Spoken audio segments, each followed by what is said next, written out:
Dans la peau de, un podcast de Fabienne Prost. Dans la peau d'une accueillante, Marie-Claire Grasset, fondatrice de l'association Domino à Roqueserrières, pas loin de Toulouse, dans le domaine de Maître Gouni. À l'occasion de la Semaine nationale de la santé mentale, je suis allée interviewer Marie-Claire Grasset, qui, avec son association, depuis 20 ans, mène une action culturelle auprès des personnes en situation de handicap mental, de précarité sociale, souffrant de troubles psychiques, et des soignants, par le biais d'ateliers artistiques, d'activités de jardinage, des activités qui aident à renouer avec soi-même et avec l'autre.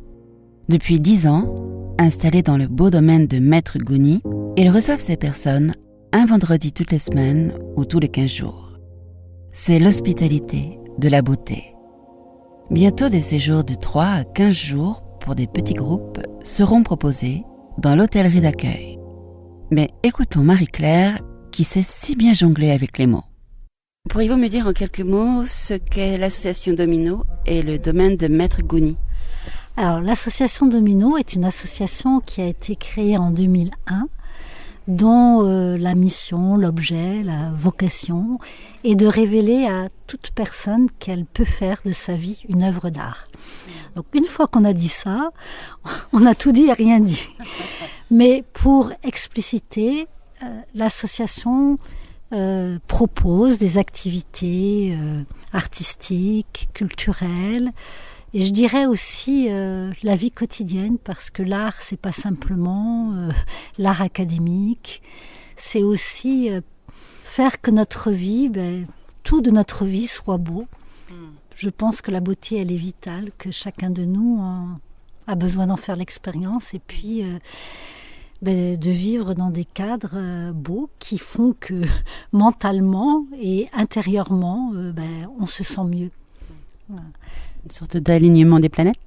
On pourrait dire ça, d'alignement dans le sens de retrouver notre verticalité, si je puis dire, notre colonne vertébrale, qui n'est pas simplement physique, mais qui est bien plus que ça.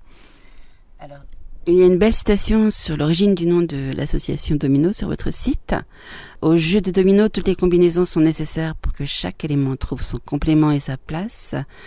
Elle a du sens pour vous au regard de l'action culturelle que vous menez dans ce lieu ? Tout à fait, bien sûr. C'est que l'objectif aussi de ce que nous proposons est aussi un objectif de vivre des relations avec d'autres. Parce que j'ai parlé de la laideur qui nous fait aller mal, mais il y a aussi la solitude et l'isolement qui sont, on va dire, pathogènes, qui sont anxiogènes, qui font qu'on n'est pas bien intérieurement dans ses pompes, pour le dire plus trivialement. Voilà, donc cette dimension de la relation, elle est capitale. Donc l'intérêt de ce domino, c'est qu'au fond, l'autre est mon semblable, on pourrait dire complémentaire, mais l'autre aussi est différent. Donc, par ce jeu de complémentarité et de différence, je peux avancer plus loin dans la vie. Je peux avancer plus loin dans le parcours de mon existence. Et donc, l'objectif ici, c'est de nous permettre ensemble de construire et d'écrire ou de créer, je ne sais comment dire, notre chemin de vie. Donc, vous recevez des personnes fragiles psychologiquement, des handicapés, des aidants aussi ? Dans quel cadre ? Alors, dans quel cadre ? Eh bien, déjà, on n'en a pas parlé, mais l'association a choisi de créer un lieu qui s'appelle l'Hospitalité de la Beauté, qui est une propriété voilà, magnifique. Je viens de la faire visiter à quelqu'un là, et elle a employé le mot enchantement. Donc effectivement, c'est un beau mot aussi, le mot enchantement, parce que c'est le mot qui éveille notre petite musique intérieure. Donc ce lieu qui est à Roqueserrières, qui c'est une propriété de surface 5 hectares, donc il y a de l'espace avec un très beau parc, un jardin potager, des vergers, des espaces très diversifiés et très structurés. Et dans ce lieu-là, c'est notre lieu d'accueil. Et ce lieu, nous l'avons choisi parce que c'est déjà le lieu qui accueille. Quand on arrive dans un lieu qui est beau, déjà, il y a quelque chose qui fond et qui s'ouvre. Tout à fait. Quand vous parlez de s'ouvrir, moi, la première fois que j'ai vu cette maison, j'ai eu l'impression d'une maison avec 2 grandes ailes, parce que c'est un domaine agricole, donc les 2 ailes étaient des dépendances, mais avec 2 grandes ailes qui sont là pour embrasser chacun et le conforter, le consoler, l'accueillir tout simplement. Donc c'est dans ce lieu-là que nous accueillons et le lieu accueille déjà. Ce sont des journées, on propose des journées accueil, donc du matin jusqu'au soir, avec partage du repas, préparation du repas ensemble. La dimension conviviale, familiale est indispensable. C'est pas un lieu où on vit à 80, on privilégie des petits groupes. Et l'après-midi, il y a des ateliers créatifs qui peuvent être des ateliers terre, d'argile, avec l'argile du domaine que l'on façonne. Et en façonnant, se façonne soi-même. Exactement, se façonne soi-même. Ça peut être des ateliers d'écriture, ça peut être des ateliers de peinture, enfin voilà. Un temps d'expression simple et oui, pour éprouver la joie qu'en nous, il y a plus que ce qu'on connaît de soi-même. Voilà. Et puis, vice-versa pour les autres. Et puis les autres nous révèlent qui nous sommes. Donc c'est tout ce jeu qui intervient. Voilà, donc ça c'est ce que nous proposons ici sous forme de journée. Petite visite du jardin avec Yves qui s'occupe du domaine et qui donne les ateliers de peinture. Je lui ai demandé s'il y avait quelqu'un qui s'occupait du potager en particulier. Il y a une personne qui est 4 jours par semaine dessus. D'accord. Qui s'occupe du potager, c'est-à-dire d'entretien, de créer et d'accueillir. Parce qu'en gros, mercredi, des fois jeudi et vendredi, il y a du monde. C'est quand il y a les habitudes d'accueil, certaines personnes viennent un peu plus que les temps ouverts à tout le monde. Bien sûr. Quand on se connaît, au bout d'un moment, il y a des autorisations. Des dérogations. C'est aussi la personne fragile est souvent hors vie, hors monde, et elle n'est pas souvent attendue. Et on se rend compte que le potager est un lieu d'attente permanent parce qu'il y a toujours besoin. Toujours un petit acte à faire, un entretien, le soin, et prendre soin des plantes.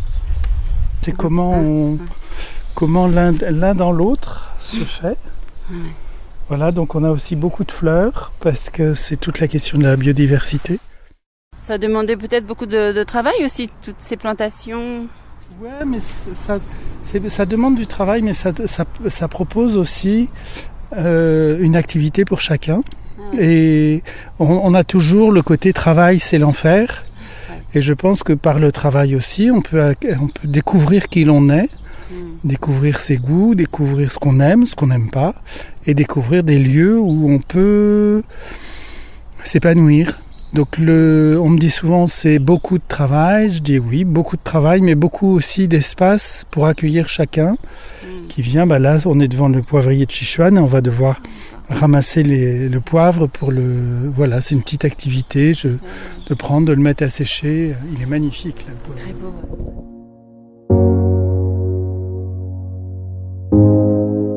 Et nous venons de restaurer une aile du bâtiment pour en faire une résidence avec 8 chambres, en tout une capacité d'accueil de 14 personnes, pour des séjours artistiques, des séjours autour du jardin aussi, de la vie quotidienne, et qui peuvent aller d'un week-end à une semaine, à 10 jours.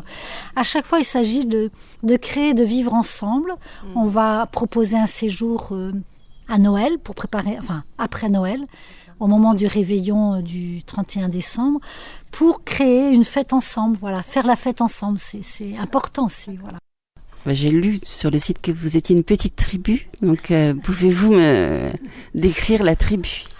Alors, pourquoi tribu ? C'est un mot qui nous est venu, c'est-à-dire que moi je pense que quand on vit ensemble, quand on crée, il y a une espèce de vie qui jaillit et qui au fur et à mesure s'élargit. Donc en fait, quand on parle de tribu, c'est un petit peu ce premier cercle d'amis. Et un lieu comme celui-ci n'aurait pas pu naître s'il n'y avait pas autour cette tribu. Alors la tribu, elle est composée de bénévoles, elle est composée de parents, elle est composée d'amis, elle est composée de personnes qui vont venir une fois, puis qui après vont ailleurs, bon, peu importe.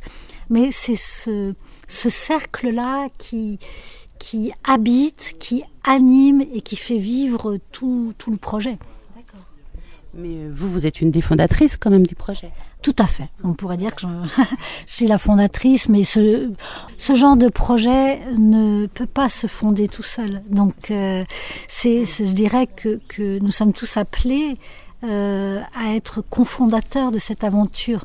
Donc, peu importe s'il y en a qui passent leur vie, qui consacrent leur vie à ça, si on y consacre c'est pas une question de quantité de temps, mais c'est une question d'investissement dans l'instant. Est-ce que en ces 20 ans d'expérience, est-ce que vous avez surmonté des difficultés? Oui, beaucoup, parce que c'est un peu fou de se lancer dans un projet comme ça. Quand on a créé l'association, on a démarré de rien, vraiment de rien. On a démarré à l'époque, on était à Cugnot, proche de Toulouse. Et franchement, on est parti de rien. Et puis, au fur et à mesure, la vie s'est agglomérée, dans le bon sens du terme. C'est autour de cette intuition qu'on avait de fonder ce lieu. Voilà, bon, on a commencé à lancer les projets, des créations, on monte des spectacles aussi, qui sont une belle occasion de parler de tout ce qu'on fait, de rencontrer les partenaires. Enfin, tout ça est un long travail. Je dirais que peut-être l'épreuve la plus difficile, c'est de trouver le bon lieu. Parce que on n'avait pas beaucoup de moyens, très peu, et que investir dans de l'immobilier est un coût énorme. Et puis, il y a un moment donné, on a fini par acheter quelque chose qui ne correspondait pas. Et entre deux, on a découvert ce lieu-ci, ce qui fait que, en découvrant ce lieu, on s'est dit « Ah, c'est le bon lieu qu'il nous faut ». Et on a acheté ce lieu.